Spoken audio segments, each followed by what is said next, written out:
Welcome to a new edition of the Neon Jazz interview series with legendary jazz trumpeter and flugelhornist Eddie Henderson. He opened up with Neon Jazz about his latest 2018 CD, simply called Be Cool.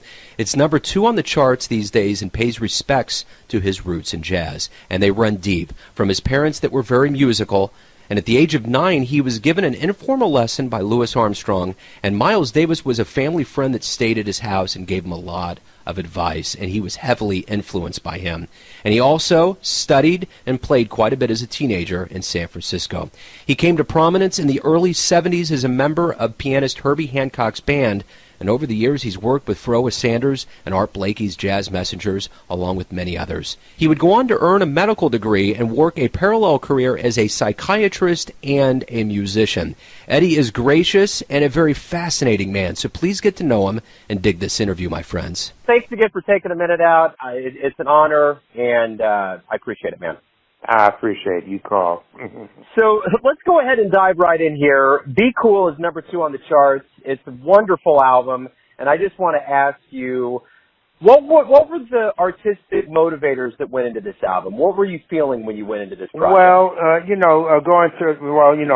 my wife's tune, the title album, Be Cool, I recorded that once before, but I figured the particular personnel on this album, Kenny Barron, Mike Clark, Elliott, and Donald Harrison, the saxophone player, would really give it a little more justice. And my daughter's tune on this, Night Ride, I think it's like an eclectic approach, just shows you where I'm at in the present, and with my inspirations like Moon Train, my affiliation with Woody Shaw, from way back from 1964, he and I were good friends.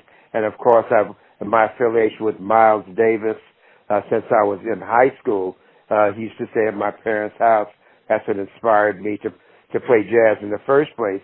And that tune, Fran Dance, I used to go hear him play that in person when I was in high school at the Black Hawk in San Francisco. And, of course, the composition, Naima, by John Coltrane.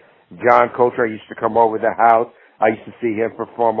So all this is in my musical being, and I just wanted to show what influences all these things had on my musical personality, and has brought me where I am today.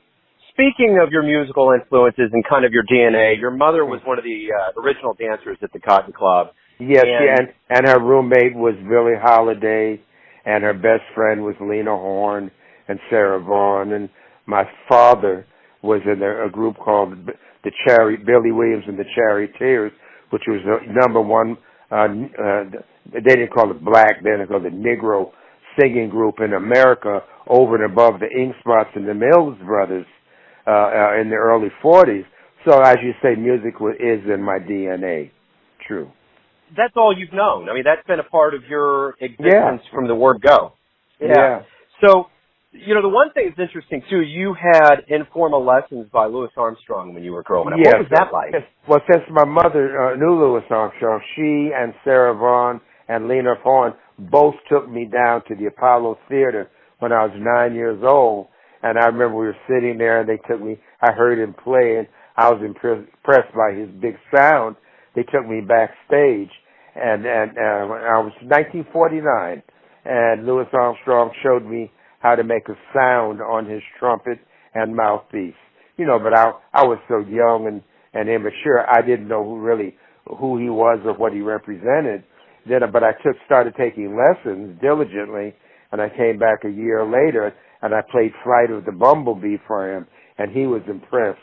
And he gave me a book of 10 of his solos transcribed, and at the top he says, "To little Eddie, this is to warm your chops up by, meaning my lips. You sound wonderful. Keep practicing. Love, Satchmo." And so I have it around the house somewhere, but I didn't realize the significance of that encounter, and that turned into the rest of my life, so to speak. Yeah, right on, man. And then growing up in San Francisco, you got to play with the symphony orchestra. You had a lot of experiences. Actually, it was the San Francisco I went to the San Francisco Conservatory of Music during high school, and I was in the conservatory Symphony Orchestra, and my teacher, he was actually in the San Francisco Symphony, the first chair, and so he got me. I was one of his best students, so he played the first chair in the Conservatory Orchestra, and I played the second chair in the Conservatory Symphony Orchestra. So that was my exposure to classical playing. However, I was studying, classical music up until the time I met Miles Davis when I was 17.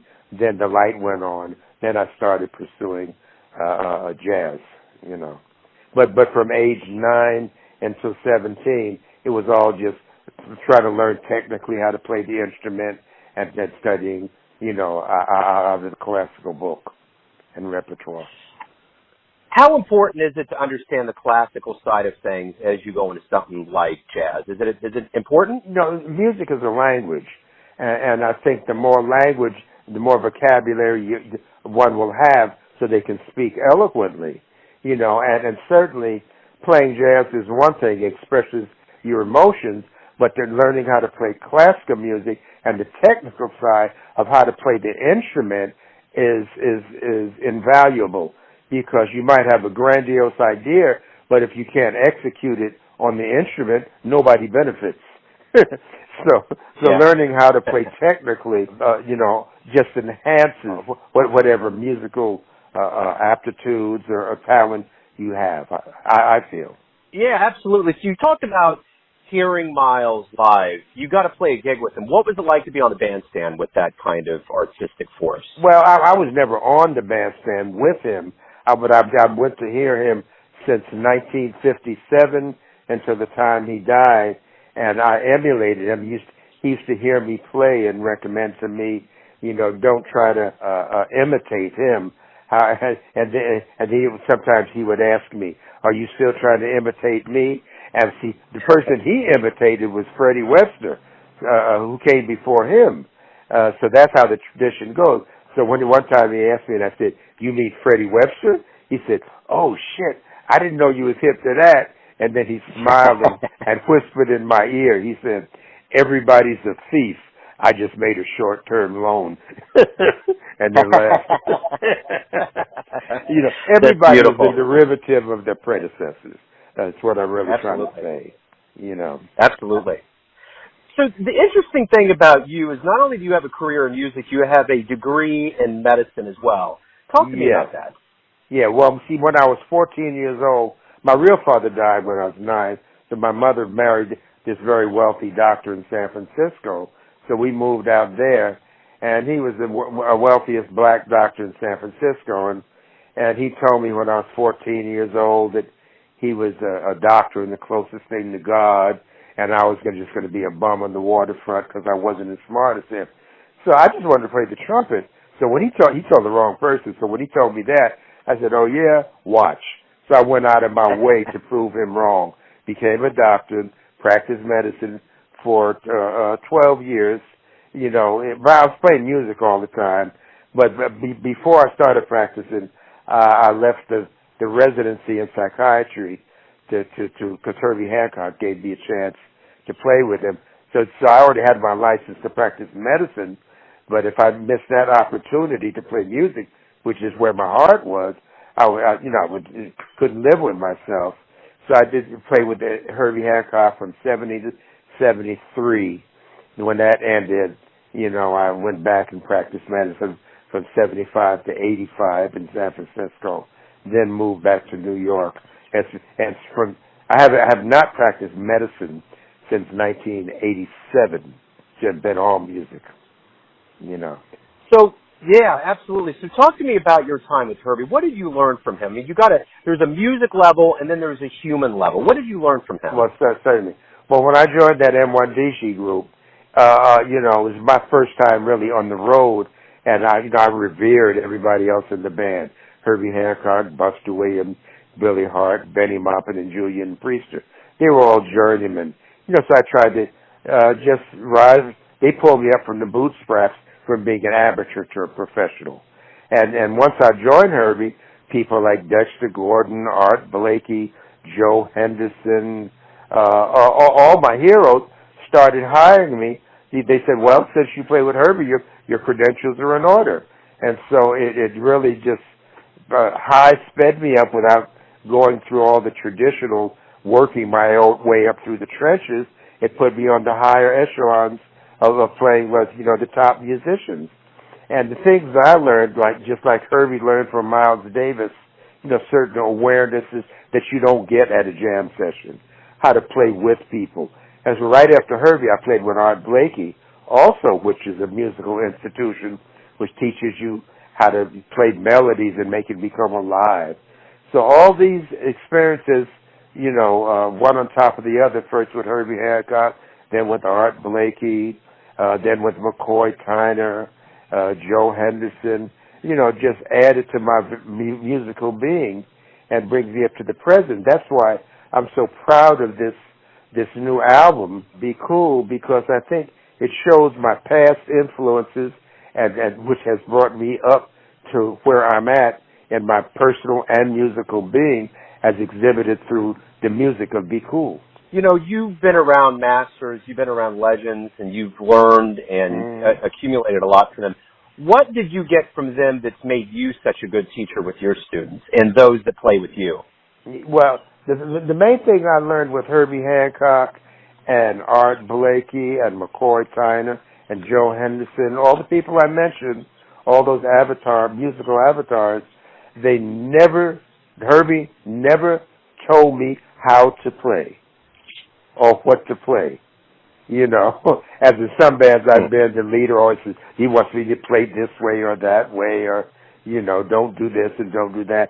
Because if you hire racehorses, you let them run. So when I have a band just exhibited on the Be Cool album, they're the best musicians I know, or any of the records I've done. I never utter a word about what they should do. I just leave it up to their musical judgment. That's how Miles Davis did Herbie Hancock. He never told them what to play or how to play. Never told Tony Williams and Wayne Shorter how to play. And so that's the main thing that John Coltrane never told Elvin Jones and McCoy Tyner how to play. Let them be themselves. And then it's a collective portrait as opposed to just a self-portrait of the band leader dictating how his concept of music, I think it has more scope. Without a doubt. The one thing, segueing from specific musicians to going around the world, what has it meant to you to travel to different regions of the world to give fans your music? With the world, it has become smaller with air travel, and in the 50s, jazz was a certain ethnic tradition. Now, other influences, Latin music, Brazilian music, even Indian music. John Coltrane certainly incorporated some of his scales from Indian music. But to answer your question, my travels, because I just got back from a European tour playing in Poland and on my and in fact, one of the albums on the Be Cool is Dla Józef. It's from a Polish composer. I always liked that Eastern European melody, and I thought that would add to the flavor of showing my scope of musical influences. So to answer your question, traveling, and even when I'm going to Japan tomorrow just for a vacation, but I've over the last 20 years, I've been there multiple times, and just hearing different cultures, their music, has rubbed off on me, and I think different languages and musical languages, it just helps, since music is a language, just helps me express myself better. You dedicated your life to jazz. You clearly love jazz. Yeah. So tell me, why do you love jazz?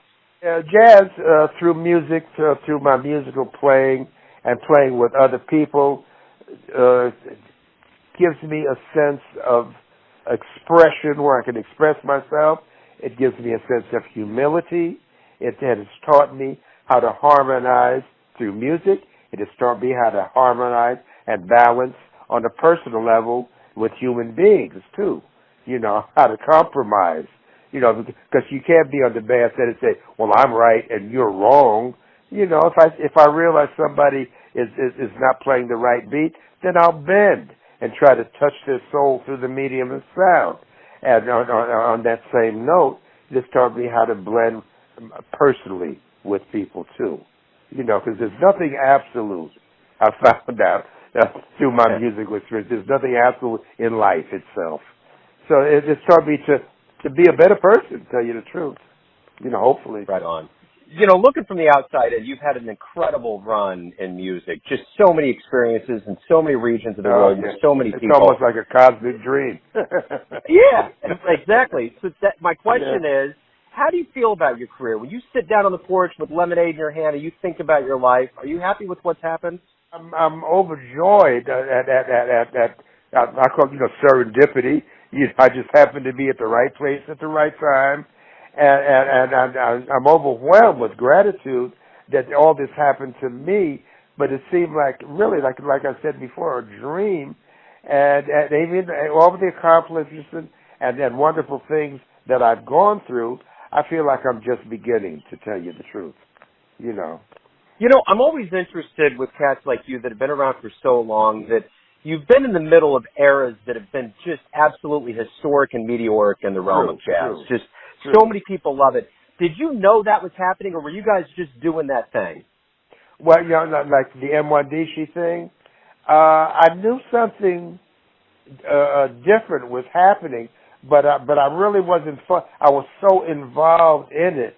I was too involved in the actual experience of it to even be thinking about, this is historic. No, I wasn't thinking like that then. And even after that, when the fusion era came in, I had a couple of hits on that in the mid-'70s, and I was just involved, enjoying doing what I was doing at the time.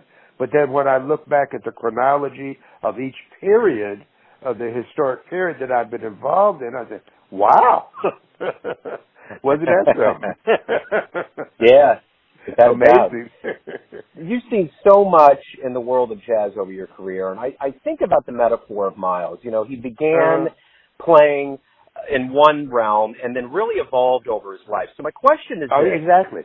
Well, I more or less got that kind of concept from observing Miles, because he would get bored. And I think Herbie Hancock got the essence of that, because like Herbie and they would both get bored with the Hope Diamond.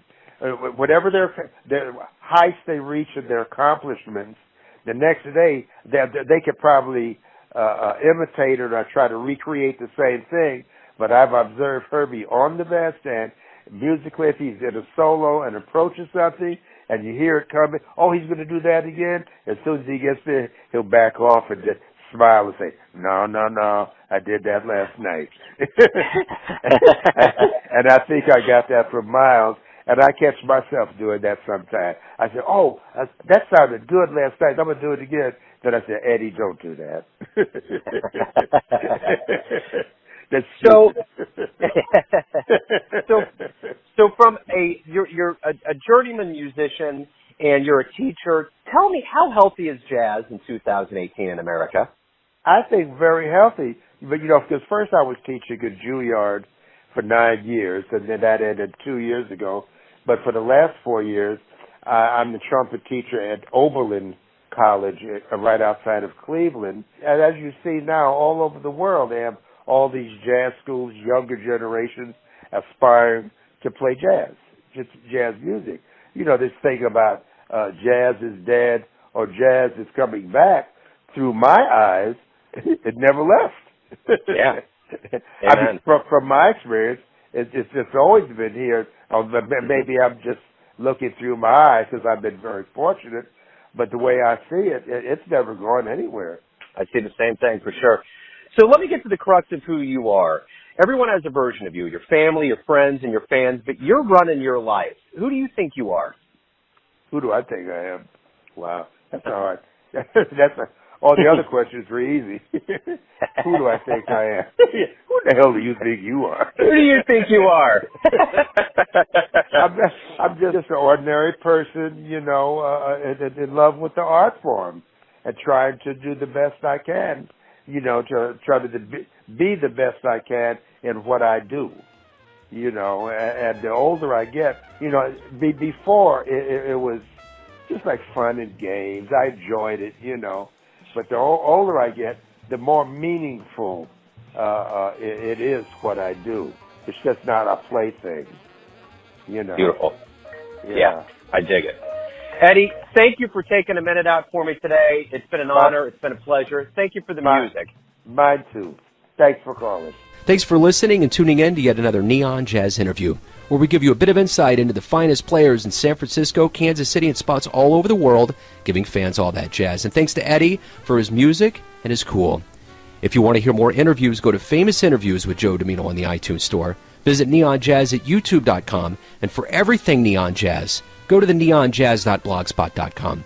Until next time, enjoy the jazz, my friends.